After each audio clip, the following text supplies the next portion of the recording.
Bonjour ou bonsoir na air nyonso beti di baku ya kolanda biso na mokolo lelo bandeko balandi na pesibino mbote ezabongo émission Congo ya biso kaka ndenge na mesana toujours koloba émission du peuple par les peuples et pour les peuples votre émission. Les gens en parlent et ça fait débat. Près de 600 titres miniers récupérés par l'État congolais. Est-ce enfin la fin du bradage des richesses nationales ou juste un nouveau chapitre d'opacité dans la gestion minière? Nous en parlerons ici dans notre émission. Qui d'autre pour en parler que moi Namboka Claude Rombo Lumba Soku, à qui j'ai dit bonsoir moi Namboka. Bonsoir Guillaume, je suis content que tu n'as pas charcuté mon nom cette fois-ci parce que c'est comme si tu étais contre mes parents. Ils m'ont appelé Claude Rombo Lumba. Toi tu dis Claude Lumba. Bon, j'ai supporté ça. Merci quand même d'avoir réajusté les tirs. Mieux vaut tard que jamais. Ok. Alors, les sujets vous voient très bien apparemment. Ah oui. J'ai consacré toute ma carrière médiatique dans le secteur minier.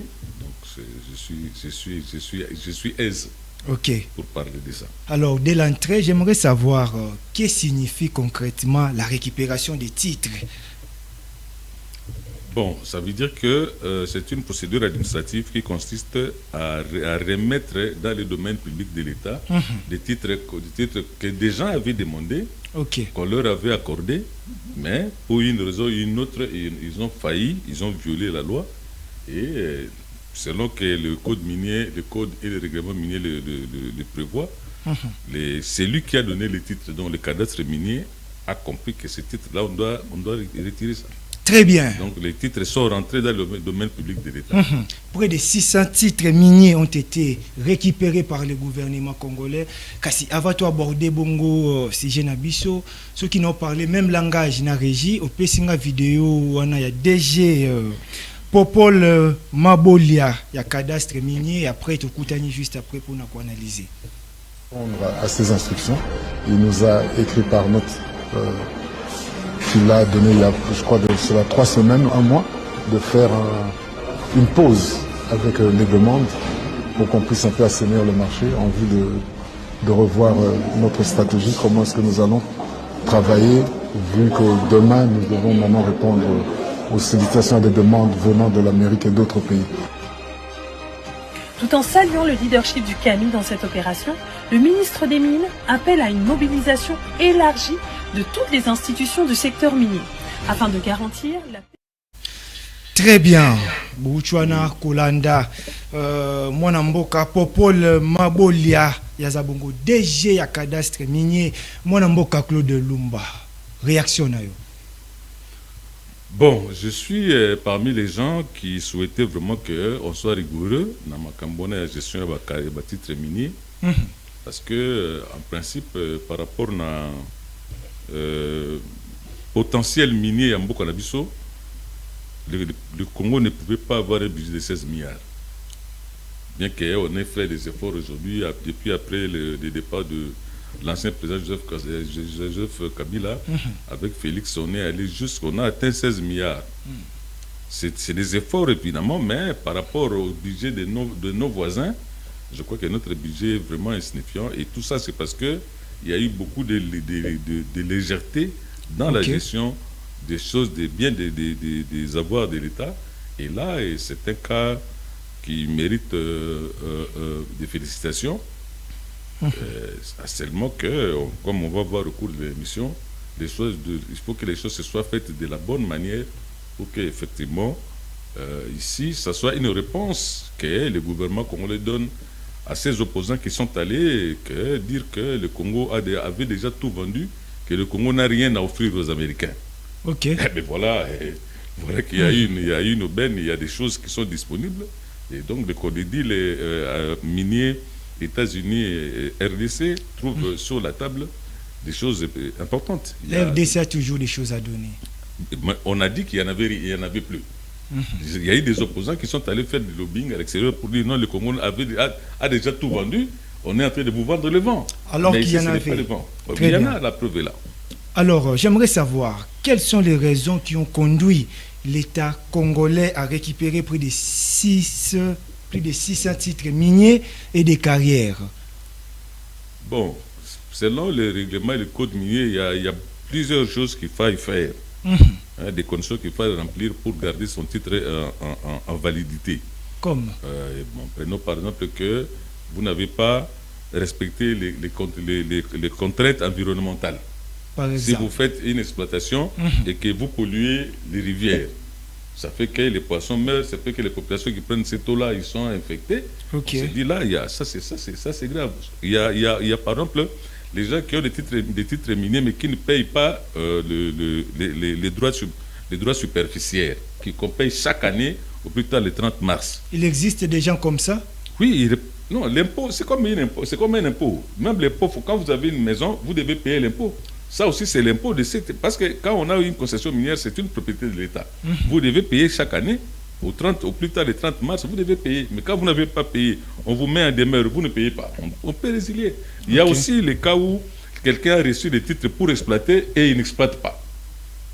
Hein, c'est un peu ce que nous voyons au niveau des affaires foncières. Quand vous avez parlé à Mamadouko, vous avez beaucoup de fermes, mais on n'a rien fait. Inexploité. Ça aussi, c'est des cas où, quand on fait des enquêtes, on découvre, on se dit non, ces titres-là, on doit récupérer ça. Donc, il y en a plusieurs comme ça.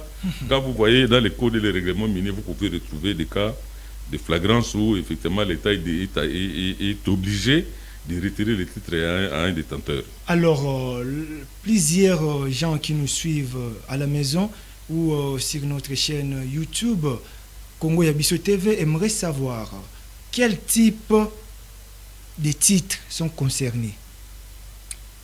Bon, les règlements miniers parlent et des permis d'exploitation et des permis de recherche. Ok. Donc, dans les deux cas, vous avez des contraintes à respecter. Si vous ne les respectez pas, on peut retirer. Mais apparemment, ici, tel qu'on a vu, on est dans les cas des permis d'exploitation. Les gens aimeraient aussi savoir, est-ce que cette décision est-elle liée à des irrégularités administratives ou encore à des problèmes de gouvernance? Parce que là, ça ne manque jamais dans ces pays. Bon, on doit dire que quand... Bon, évidemment, nous n'avons pas été conviés au café de presse de DG Popol Maboulia, mais selon les informations que nous avons pu recouper de son propos et celui du ministre qui vient de partir, il y a eu effectivement des problèmes administratifs, des fautes administratives qui ont obligé l'État congolais à prendre cette décision. Ok. Bon. Sur le plan de la gouvernance, ça j'ai su de ceux qui pensent qu'il y avait beaucoup de légèreté. Parce que c'est que les DG Popol Maboulia vient de découvrir aujourd'hui, ses prédécesseurs ont vu ça, ils n'ont rien fait. Ah donc, bon? il y a effectivement, oui, il y a un problème de gouvernance. Dans le cadre de notre ONG Licoras, nous avions écrit plusieurs fois pour voir clair dans ces choses-là. Mais vous trouvez une barrière, un mur au niveau des gens qui avaient précédé Popol dans cette histoire-là. Il y a des cas de flagrance que nous avons relevés, comme les cas des entreprises qui, 6 ans, 10 ans après, n'ont pas signé des cas d'échange avec la population. Une flagrance, mais quand nous avons écrit pour demander au secrétaire général des mines et au DG du cadastre minier de nous donner la liste des entreprises qui ne sont pas en ordre avec les cahiers d'échange, avec les responsabilités environnementales, jusqu'aujourd'hui, on ne nous a jamais répondu. Mais donc il y a un problème de gouvernance, de laisser aller dans la gouvernance, et heureusement qu'il n'est jamais trop tard pour bien faire. Il y a un fils du pays qui s'est levé aujourd'hui, qui dit, moi je crois qu'il faut nettoyer. Il a mis à la disposition de l'État, il a récupéré dans le domaine public de l'État 600 titres miniers dont la superficie équivaut à la superficie du Rwanda, par exemple. Monsieur Claude Rombo, j'aimerais savoir, est-ce que le DG Popol Maboulia, DG du cadastre minier, est-il l'homme qu'il faut? Bon, moi je pense que c'est quelqu'un que j'ai connu à l'époque. À l'époque, j'étais appelé à travailler dans le cabinet du fait ministre Kibassama Liba entre 1998 et 2000. Donc, c'est quelqu'un qui est dans ce secteur-là depuis 30 ans, plus de 30 ans aujourd'hui. Ok.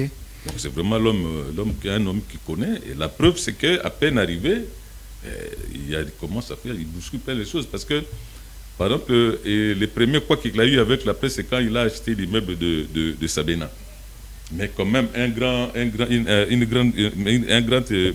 une grande entreprise comme le cadastre minier ne pouvait pas continuer à rester dans les installations de ce qui était la banque agricole hier. C'est trop confiné. Vraiment. Il fallait être dans un endroit plus large où les gens peuvent venir et tout le monde. Parce que dans le secteur minier, il y a tout le monde qui vient. Les grands hommes d'affaires, comme les petits exploitants miniers artisanaux, tout le monde y vient. Donc là où il a choisi, je crois que c'est parce qu'il pense qu'il faut avoir une grande ouverture à son entreprise. Et aujourd'hui, il vient de donner à l'État la force. Parce que ceux qui disaient que l'État congolais n'avait rien à donner aux Américains, n'avait que le vent à leur vendre, Paul vient de montrer que non, le gouvernement congolais a des choses qu'il peut mettre à la place publique. Et exactement comme la première ministre Soumine est en train de faire au Japon aujourd'hui, les investisseurs japonais savent qu'il y a des choses. Très bien. Donc c'est vraiment quelqu'un qui connaît. Je sais, il a été partout dans différents services du secteur minier. où il a laissé son nom. Et donc je crois que c'est un bon choix que le président a opéré et qui se justifie aujourd'hui par les actes qu'il pose. Très bien. Alors, près de 600 titres miniers récupérés. J'aimerais savoir quel sera l'impact économique de cette récupération pour l'État congolais. Bon, aujourd'hui, nous devons quand même nous dire que ça sera différent. Parce que tout ce que nous allons faire aujourd'hui va entrer dans le cadre du deal mine contre sécurité avec les Américains. Et les Américains ont dans leur programme le suivi de la lutte contre la corruption. C'est-à-dire, il ne sera pas question, quand on va signer avec les Américains, que les gens se permettent encore de faire ce qu'ils ont fait avant. Ça suppose que ces 600 titres-là, lorsqu'ils seront accordés à d'autres investisseurs et qui seront bien exploités, nous aurons des dividendes en termes d'emploi, en termes de fiscalité, et il y a beaucoup de bénéfices là-dedans. Donc si le patrimoine minier congolais est bien géré et supervisé comme nous le souhaitons avec les Américains, et on peut se dire que c'est important parce qu'il y a des pays comme le Botswana et qui, par exemple, n'ont que les diamants. Par exemple. Qui sont... je ne sais pas si vous savez que la monnaie la plus forte de notre continent, c'est les poulas. Un petit pays, mais qui se gère bien et avec seulement un seul minerai. Il trouve, mais le Congo qui en a beaucoup, je crois que ce qui s'est fait là n'était pas normal. Et donc, nous pouvons souhaiter que ça se passera au bénéfice du peuple congolais, effectivement. Alors, est-ce qu'on peut dire d'une manière ou d'une autre que c'est une opportunité pour renégocier comme ça les contrats et augmenter les revenus publics?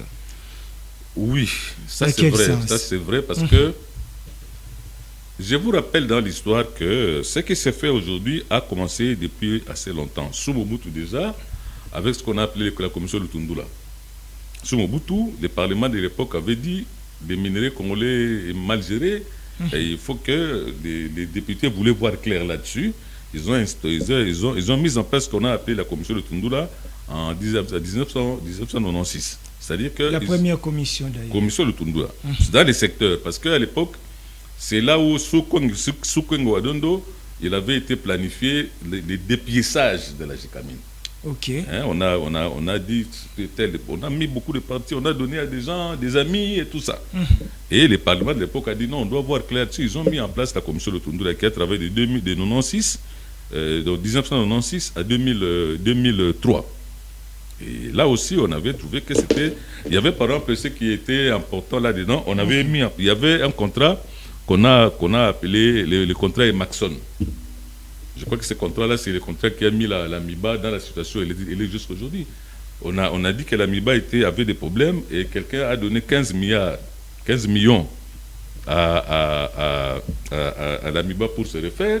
Il s'agit de celui le nom que vous connaissez aujourd'hui, M. Dan Gettler. C'est la première fois que Dan Gettler entre dans l'histoire. Évidemment, au départ, il avait pris le monopole du diamant congolais. Et puis après, il a créé la société Maxon. Il a donné l'argent à la MIBA. Et alors que la MIBA n'était pas encore en mesure, les matériels qu'il a achetés n'étaient pas encore arrivés, lui commençait déjà à revendiquer les bénéfices. Donc en réalité, les 15 millions n'ont rien fait. Mais lui avait gagné 88% de la production de la MIBA. Donc ils vendaient à ça. Jusqu'à ce que la commission de tenue est venue démontrer que c'était un contrat léonais. Et donc on a mis en veille ce contrat-là. Et donc l'État congolais a quand même, l'Amiba a repris la totalité de sa production pour vendre. Parce qu'à l'époque, quand ça sortait, lui prenait 83% de la production parce que lui avait donné 15 millions. Donc ça c'était un peu... Et puis après, sous le ministre Kabouloulou, de 2007 à 2009, on a eu la commission de révisitation des contrats miniers qui devait traiter sur à peu près 61 contrats miniers.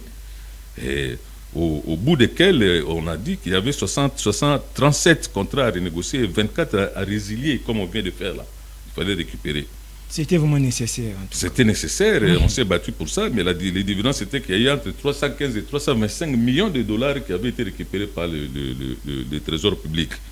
Mais que là aussi, il y a eu des petits problèmes, parce que l'intitulé au départ, c'était « Révisitation des contrats miniers », mais pendant qu'ils ont évolué, ils ont révisité les partenariats. Ok. Il y avait un contrat important qui devait aussi être révisité, le contrat chez MAF. Et je ne sais pas par quelle magie, ce contrat n'a jamais été révisité. Pourtant, nous savons que ce contrat avait été signé sous Diomi et tout le monde savait que c'était un contrat léonais. Donc, vous pensez que ce n'était pas nécessaire, la révisitation du contrat? Non, c'était nécessaire, mais sauf qu'un contrat majeur avait été éludé.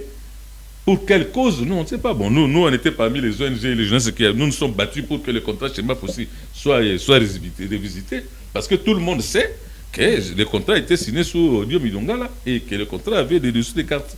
Mais ça aussi, on a arrêté. Donc, il y a eu une bonne initiative qui a apporté des dividendes à l'État congolais dans la fourchette entre 315 et 325 millions. Mais il y a eu quand même des choses, de sorte que les contrats qui avaient été résiliés, sur les 24 qui étaient prévus, on n'a résilié que 20. Mais l'État congolais a gagné 325 millions de dollars. C'était déjà quelque chose. Donc aujourd'hui, nous avons 600 titres miniers à la disposition de l'État. C'est-à-dire qu'il y aura plusieurs milliards de dollars. Ah oui, évidemment, aujourd'hui, parce que même les contrats miniers de l'époque avaient été révisités, on a révisé le code minier et les règlements miniers. Donc aujourd'hui, si on négocie bien ces choses-là, les Congolais sentiront qu'ils sont effectivement dans un pays minier et donc les dividendes seront nets et clairs. Bon. Et en tout cas, c'est l'idéal qu'on puisse faire ça, on fasse bien les choses, parce que, par exemple, nous pouvons dire que dans la révisation du contrat qu'on a fait, on avait renégocié les pas de porte. Il avait été prévu, quand vous signez avec le gouvernement congolais, vous devez payer les pas de porte. Mais certains pas de porte, on n'a pas vu. On a appris qu'on avait payé les pas de porte, mais les réseaux financiers de l'époque avaient fait disparaître ça. Donc aujourd'hui, si nous allons gagner et les pas de porte, et ce que ces gens-là payent comme fisc, et les investissements qu'ils vont faire par rapport à la signature de cahier déjà sur 600, je crois que les dividendes seront nets et clairs. Très bien. Alors, plusieurs titres miniers ont été récupérés par le gouvernement de la capitale, le gouvernement congolaise. J'aimerais savoir comme ça, Claude Lumba Sokou, quelle garantie que ces titres récupérés seront à nouveau attribués dans l'opacité? Bon, on ne peut pas, parce que si on avait voulu agir dans l'opacité, on n'aurait pas fait toute cette publicité-là. Oh. Ah oui, quand on veut tricher, on ne vient pas sur la place publique. Si l'État congolais a dit aux Congolais que j'ai récupéré 600 titres, c'est-à-dire que c'est le gouvernement qui veut que les Congolais sachent. Et donc, il serait impossible de dire aux Congolais, de dire que les Congolais ne connaissent pas la suite. Donc, quelque part, il y a du sérieux Au départ, on pense. Et il y a aussi ce que j'ai dit tout à l'heure, il y a le fait qu'aujourd'hui, il y aura un deal minier entre la RDC et les États-Unis. Ces gens-là ne fonctionnent pas comme ça. Ils viennent parce qu'ils ont dit que beaucoup de choses se passaient très mal, il faut faire les choses autrement. Donc, sous les deals-là, il n'y aura pas moyen de faire n'importe quoi, sinon c'est lui qui osera.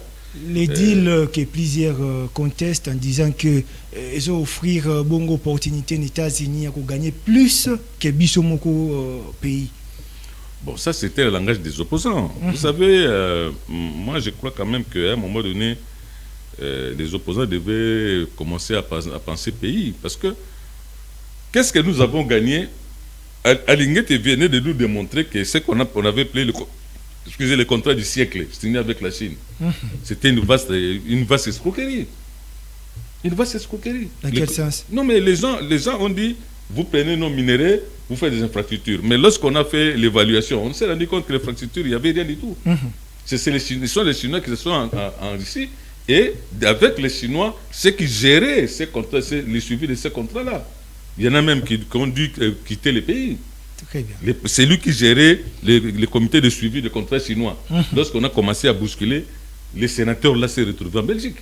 Donc, ça veut dire qu'il y avait des choses, mais aujourd'hui, je crois que nous voulons faire les choses proprement et donc on a tout intérêt à ne pas rentrer dans ces jeux. Donc, ceux qui ont signé les contrats chinois dans l'opacité, ils critiquent aujourd'hui un deal qui n'est pas encore signé. Vous avez fait. Elinguet est venu nous dire, nous avons renégocié les contrats chinois, voilà ce qu'étaient les manques à gagner. Ça, au moins, c'est prouvé. Mais les deals avec les Américains n'est même pas encore signé. Ce sont les gens qui ont trompé les Congolais avec le contrat chinois qui viennent dire que le contrat ici est dangereux.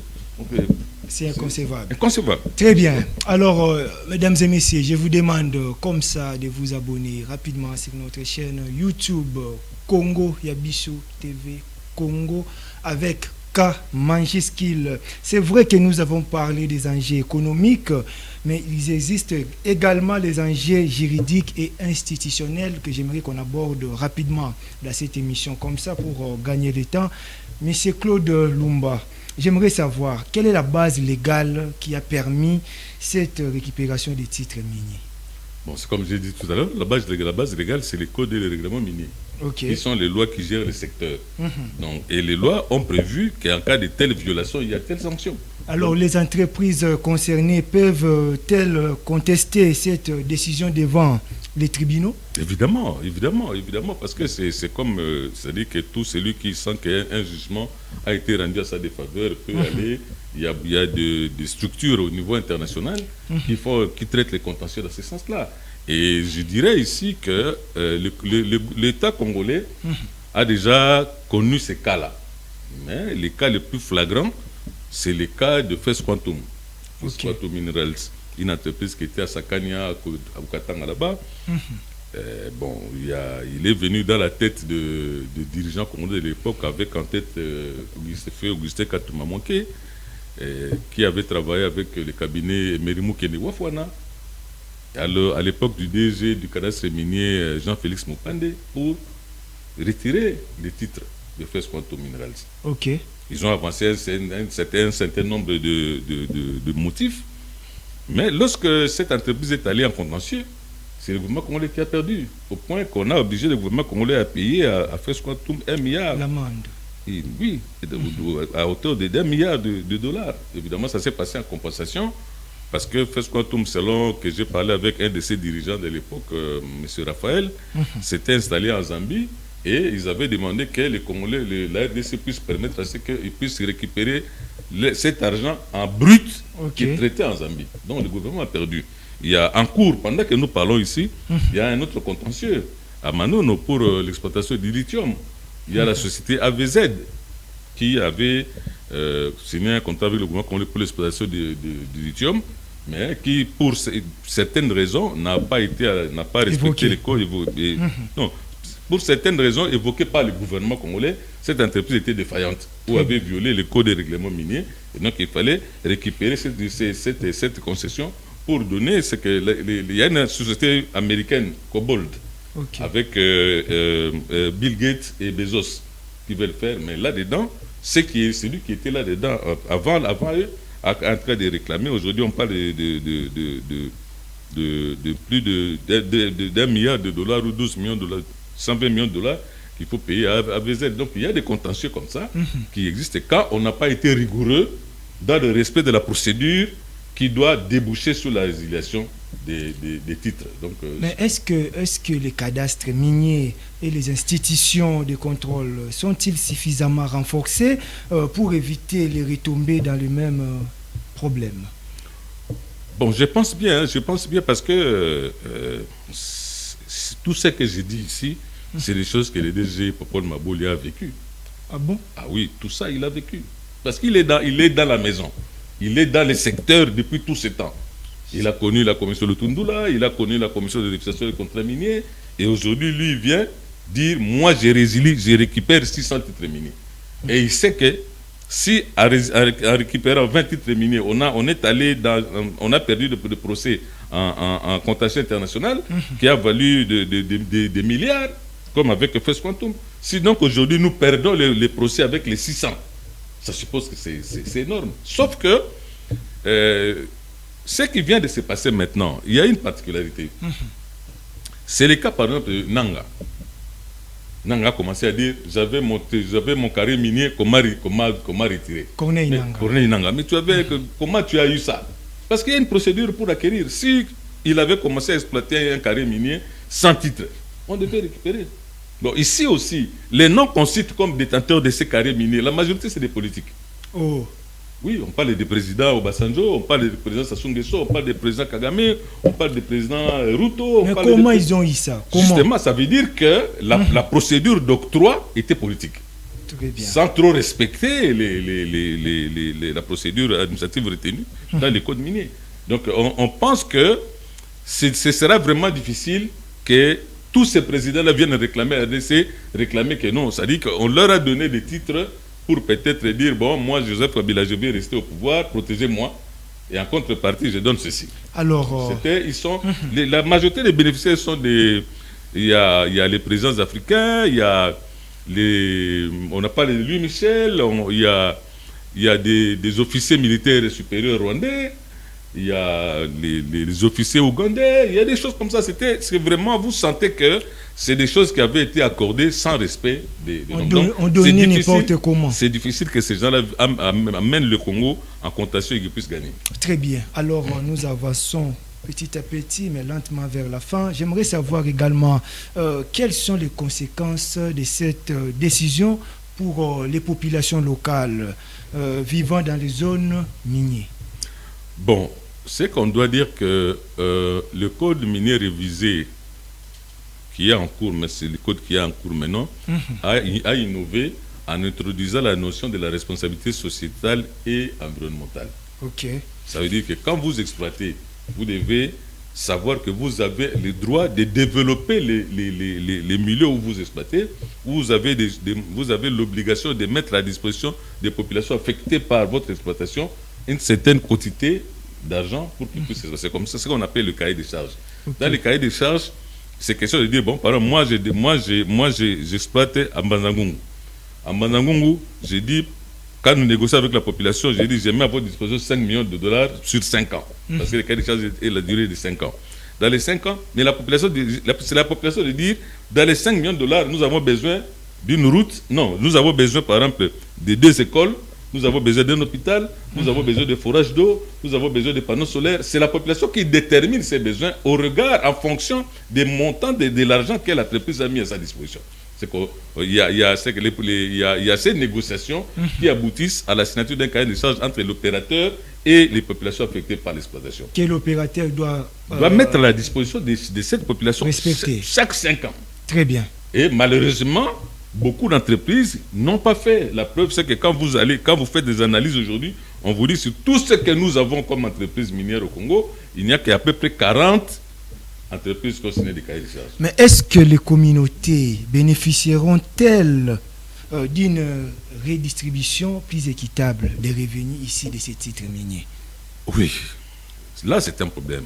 Vous savez, moi j'ai fait souvent le Katanga, mais je me dis que si on avait respecté la responsabilité sociétale et environnementale des entreprises, les Grands Katanga devaient être une province, un espace développé. Donc vous pensez que ce n'est pas respecté? Ce n'est pas respecté. Ce n'est pas respecté parce que quand tu vas, tu sens.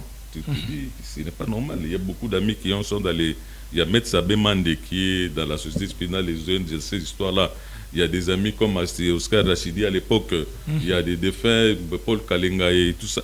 Et quand vous faites des analyses, vous vous rendez compte que l'argent qui doit servir au développement des milieux communautaires, ce sont les gouverneurs de province, parce que chaque gouverneur est président d'une équipe de football. Okay. Mais l'argent là qu'il met, il y a souvent de l'argent qu'on doit mettre à disposition de la population qu'ils mettent dans le football. Est-ce mauvais, le football aussi? Dans les cahiers des charges, il n'est pas prévu comme ça. que vous allez devenir le président de Lupopo, vous allez devenir le président de Mazembe, vous devez mettre l'argent. Non, l'argent c'est pour les populations affectées. C'est-à-dire, vous êtes par exemple à Fungurume. Et tel que Fungurume qui exploite met à votre disposition par exemple 20 millions de dollars pour 5 ans. Mais c'est les populations de Tenke Fungurume qui doivent voir ça dans les faits. Mais quand vous allez, il y a des endroits où vous allez, vous n'avez même pas un endroit où loger. C'est compliqué. C'est compliqué. Nous, on est allé là-bas, on fait un travail, par exemple, autour de Tenke Fungurume, et puis vous devez revenir à Kolosi pour dormir. Donc, ça veut dire qu'il y a la gouvernance n'a pas suivi les recommandations. C'est comme ça que la population n'a pas... C'est ça la raison. Si on a revisité le code de 2002, c'est parce que la population se disait...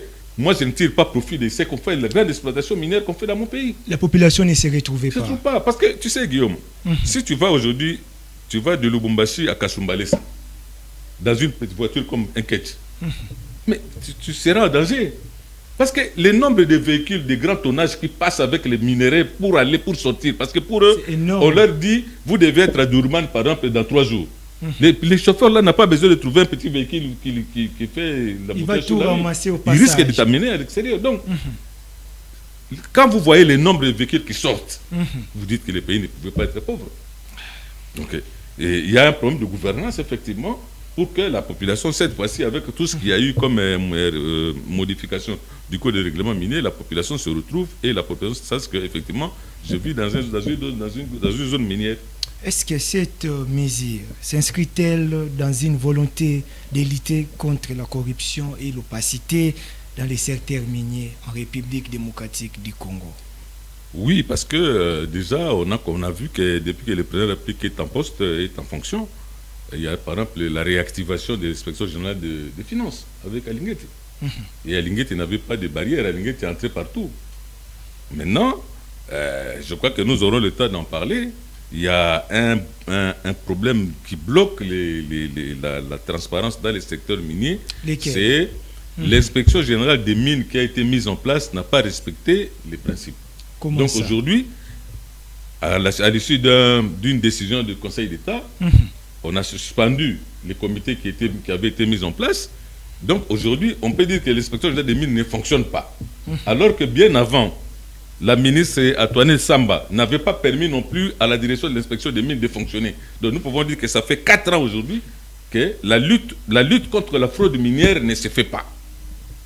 C'est mauvais, selon vous? C'est très dangereux, parce que quand vous êtes un pays minier et que vous ne contrôlez pas ce que les gens font, c'est comme ça que les gens sortent avec les minéraux comme ils veulent. En réalité, les minéraux doivent être contrôlés. Qui a produit quoi et il doit payer combien pour sortir avec les minéraux. Mais ça, c'est le travail qui était le travail de la commission de lutte contre la fraude. Il y a la direction de l'investigation de l'inspection minière qui avait été transformée par le décret de la Première ministre en inspection générale des mines. Mais il s'est posé un problème parce que la ministre Samba, qui était à l'époque, a fait ce qu'elle a voulu. Aujourd'hui, le Conseil d'État a suspendu ces comités qui étaient en place. Et donc, le travail... Aujourd'hui, on peut dire que ça fait 4 ans que la lutte contre la fraude minière ne se fait pas au niveau du ministère des Mines. Et ça, c'est très grave pour un pays minier. Très bien. Alors, j'aimerais savoir, Claude Lumba, comment éviter que la récupération des titres miniers ne serve à de nouvelles pratiques clientélistes? Bon, moi, je pense qu'il faut... Parce que c'est le DG du cadastre minier qui a organisé un café de presse pour appeler la presse congolaise et lui présenter la situation. C'est-à-dire que le DG a voulu que la population soit au courant à travers sa presse. Donc, la presse ou les Congolais qui sont maintenant au courant qu'il y a eu quelque chose qui a été récupéré, qui est à la disposition de l'État, c'est la population d'exercer son droit de vigilance. C'est-à-dire les journalistes doivent faire leur travail, les ONG doivent faire leur travail. Parce que le contrôle citoyen, c'est ce qui fait que les dirigeants ont peur de poser un certain nombre d'actes. Mais c'est quand les citoyens sont par exemple, tolérants ou indifférents, c'est là où ça se passe. Mais aujourd'hui, moi je dis que c'est les DG du cadastre minier avec les ministres Kizito qui ont dit au peuple congolais, nous vous disons ce qui se passe à travers votre presse, les cafés de presse. Donc aujourd'hui, les Congolais doivent s'approprier ces retombées et poser des questions chaque fois. Qu'est-ce que vous avez fait de 600 titres miniers? Parce que les souverains primaires, c'est le peuple. Les titres miniers, là, on dit qu'on a l'État, c'est qui? C'est le peuple. Donc, si le peuple doit savoir, déjà, après 3 mois, les 600 titres-là, combien est-ce que vous avez donné et quels sont les dividendes, on doit faire un contrôle. Nous pouvons dire, chaque fois, bien qu'on n'a pas invité au café, mais nous pouvons revenir chaque 3 mois pour informer la population. C'est ce qui se passe de ce côté-là. Nous allons nous informer régulièrement. S'il y a 2 ou 3 droits carrés qui ont déjà été attribués, dans quelles conditions, nous le ferons. C'est ça notre travail. Question de faire connaître la vérité à la population. Oui, c'est ça. Et c'est ça aussi le devoir du souverain primaire. Okay. Si tu es souverain primaire, les choses t'appartiennent. On joue avec ça, toi tu ne dis rien. C'est pas bon. Donc les Congolais, à travers la presse, à travers les ONG, à travers tout ça, devront faire un contrôle citoyen sur tout ce qui se passe, de sorte que, et avec les DG Maboulia, qui a déjà montré sa bonne foi, nous puissions aller dans le sens de dire, bon, aujourd'hui, les 5 qu'on avait, voilà ce qu'on a fait, et voilà ce que ça a rapporté à l'État. Au fur et à mesure, comme ça, dans ce que le ministre Mouya a dit, la redevabilité. Les dirigeants, les mandataires doivent savoir qu'il est redevable à la population. Très nécessaire. Oui. Voilà un peu ce qui est le garde-fou. Le meilleur garde-fou, c'est le contrôle citoyen. Ok, alors quelles réformes sont nécessaires pour améliorer la gestion et la transparence du secteur minier? Moi, je pense pour ma part que c'est trop complaisant. Hein, c'est trop complaisant parce que je pose une question à quelqu'un que je connaissais. Je dis, pourquoi jusqu'à aujourd'hui on n'a pas retiré les titres de Kibali Gold Mine? C'était quoi la réponse? Gold Mine, une grande entreprise d'or au Haut-Ouélé, fait beaucoup de bruit ici, mais il n'avait pas signé des cahiers de charges 2 ans, 3 ans après. Pourtant, c'est 6 mois après l'octroi du titre que vous devez signer le cahier de charges. Mais ils n'ont pas signé. Je pose la question au DG, mais qu'est-ce qui se passe pour qu'on ne sanctionne pas Kibali? Et depuis lors, j'ai perdu une relation. Oh. C'est le jour où j'ai perdu mes entrées au cadastre minier. Comment ça? Parce que j'ai posé cette question. C'était une question de trop, une question non, qui une fâche. question qui a fâché. Moi, je suis dans mon droit comme Congolais. Je constate qu'il y a quelque chose dans nos mains qui se passe. Je le dis. Mais les gens, parce que quand j'ai posé cette question, j'ai mis en copie beaucoup de gens, beaucoup d'autres structures, mais on n'a rien fait jusqu'à aujourd'hui. Parce que on ne peut pas être une entreprise comme Kibali, c'est une des entreprises qui font les grandes productions en Afrique. Ok. Mais la redevabilité devant la population pour sa responsabilité sociale et environnementale, tu ne fais pas. Et on ne constate même pas qu'il y a quelque chose. La signature a eu lieu, je crois, il y a une année, il y a 2 ans. Mais le temps perdu, il n'avait pas fait. Pourquoi on n'a pas sanctionné? Parce que la loi est claire. 6 mois après, si vous ne faites pas 6 mois après, vous devez... On n'a pas fait. Pensez-vous qu'il cachait quelque chose derrière? Non, pas cacher quelque chose. Moi, l'indifférence des autorités devant cette violation, moi, je crois qu'il y a un problème. C'est-à-dire, nous voyons aujourd'hui, parce que, tu sais, Guillaume, il y a quelque chose d'important. D'après plusieurs enquêtes que nous avons faites au niveau de la Licouras, le blanchiment des capitaux se fait principalement entre autres dans le secteur minier.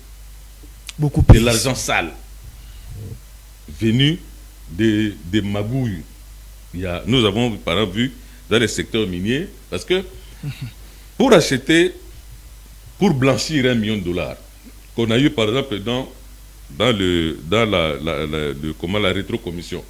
Parce qu'aujourd'hui, quand tu as eu une rétrocommission d'$1 million, tu ne peux pas aller verser ça à la banque. La banque dirait, vous te posez la question, tu as eu ça où? On va te poser plusieurs questions. On va acheter un diamant, et puis comme ça peut être un petit colis comme ça, on sort avec ça. Il y a ce qu'à l'époque, on avait démontré, que ce qu'on appelait la sous-évaluation. Quelqu'un achète les diamants d'$1 million, mais il déclare que la valeur c'est 200 000. Pour payer les taxes, c'est 200 000 alors que... Donc il y a ces pratiques-là qui ont continué et il y a des gens dont la richesse ne s'explique pas. Un fonctionnaire de l'État, parce qu'il est dans une structure, mais ce qu'il a, vous demandez, il a eu ça comment? Donc l'enrichissement illicite chez nous, surtout dans les secteurs porteurs, ça ne se fait pas. Et ça, c'est trop malheureux. Vous estimez que plusieurs hommes politiques et hommes riches sont dans ça? Non, c'est pareil, parce que normalement, prenons ce que la déclaration du patrimoine. Quand on entre en fonction, comme notre frère Eliezer vient d'entrer maintenant, normalement, il doit déclarer ses avoirs. On devait dire, ce document, cette déclaration, c'était un document public. C'est-à-dire, le type, si, quand il entre, il a déclaré avoir 2 parcelles, mais lorsqu'il sort, il sort avec 100 parcelles. On devait savoir, mais monsieur, comment... Ça vient d'où? Ça vient d'où? Mais on ne nous montre pas. On ne nous montre pas ce qu'ils ont signé au départ. Lorsqu'ils ont fini le mandat, on ne nous montre pas. Nous, on a vu des gens qui sont venus au gouvernement locataire et qui sont sortis avec des immeubles. Mais comment ils ont fait? Donc, l'enrichissement illicite des mandataires publics et politiques, c'est quelque chose qui devait interpeller pour que les gens aient peur de faire ce qu'ils sont en train de faire. Mais tout ça, ça doit cesser. Ça se fait pas. Donc, le blanchiment des capitaux, à part le secteur minier, le blanchiment des capitaux se fait au niveau de l'immobilier. Il y a des gens qui construisent des immeubles aujourd'hui, on ne leur pose pas la question pour savoir d'où ils ont tiré l'argent. Mais l'argent est venu de la rétrocommission ou des pratiques mafieuses. Le blanchiment se fait aussi au niveau des agences de transfert de fonds. Vous allez dans une agence de fonds, vous demandez d'avoir ces 10 000 $ et le type, il vous donne. Mais il ne vous dit pas quand est-ce que lui a retiré ça à la banque. Normalement, chaque matin, les maisons de transfert de fonds devaient aller récupérer les fonds à la banque et puis revenir. C'est très compliqué. Et je vais vous ajouter un élément. Rapidement. Au niveau du centre d'expertise, il y avait un service qu'on appelait le service flux matière et flux monétaire. C'est-à-dire, ce service avait la mission de dire, monsieur tel, monsieur comptoir tel, vous avez retiré, au début du mois, vous avez retiré $1 million à la banque pour vos achats. Mais je constate ici que vous avez exporté pour 2 millions. Comment ça? Vous avez retiré 1 million, comment vous avez assez 2 millions? Donc, il y a un problème. La différence là, mais les services là ne fonctionnent plus. Ça n'existait plus. Ça n'existait plus. Donc on a neutralisé parce qu'ils savent ce qu'ils sont en train de faire. Plus que ça, nous sommes dans un pays minier. On détermine les services qui doivent être à la frontière. Mais les mines ne sont pas là. Très bien. Comment vous êtes un pays minier où vous savez que les minerais sortent chaque fois de votre pays, mais à la frontière, vous n'avez que la douane et la DGM et tout ça et l'OCC. Mais pourquoi on ne veut pas que les gens des mines soient là? Ça, c'était, les régimes précédents a ouvert une fenêtre pour que l'évasion minière se fasse, la fraude minière se fasse à grande échelle. Très bien. Alors, nous sommes arrivés comme ça à la fin de notre émission. Rapidement, votre mot de la fin. C'est encourager les DG Popol Maboulia et espérer vraiment que les choses ont été faites dans le respect du règlement du code minier pour que demain on ne puisse pas avoir des contentieux que l'État perdra. Et tel qu'il a commencé aujourd'hui, il y a d'autres choses. Moi j'ai entendu qu'il a fait une promesse qu'il allait être regardant sur d'autres secteurs aussi, comme les cas que j'ai cités là, les cas des cahiers de charges. Il doit aussi rentrer dedans parce que la loi dit c'est les cadastres miniers qui constatent qu'à 6 mois après, telle entreprise n'a pas, et c'est le cadastre minier qui est écrit au ministre. Mais lorsque le cadastre minier n'a pas fait, le ministre ne saura pas. Donc je crois qu'au-delà de la récupération des titres qui étaient mis aux enchères ou qui étaient mal gérés, il faut aussi que de ce côté-là, il soit un peu plus regardant. Et ce sera à son honneur, parce que les gens se diront, quand il est arrivé, il y a eu beaucoup de changements, et l'État congolais a senti la gestion des Maboulia dans les trésors publics. Très bien. Alors, la récupération des 600 titres miniers n'est que les débits. Les vrais problèmes, les vrais défis commencent. Comment transformer cette reprise en développement durable? Émission Yalelo est commis pratiquement na suka na yango.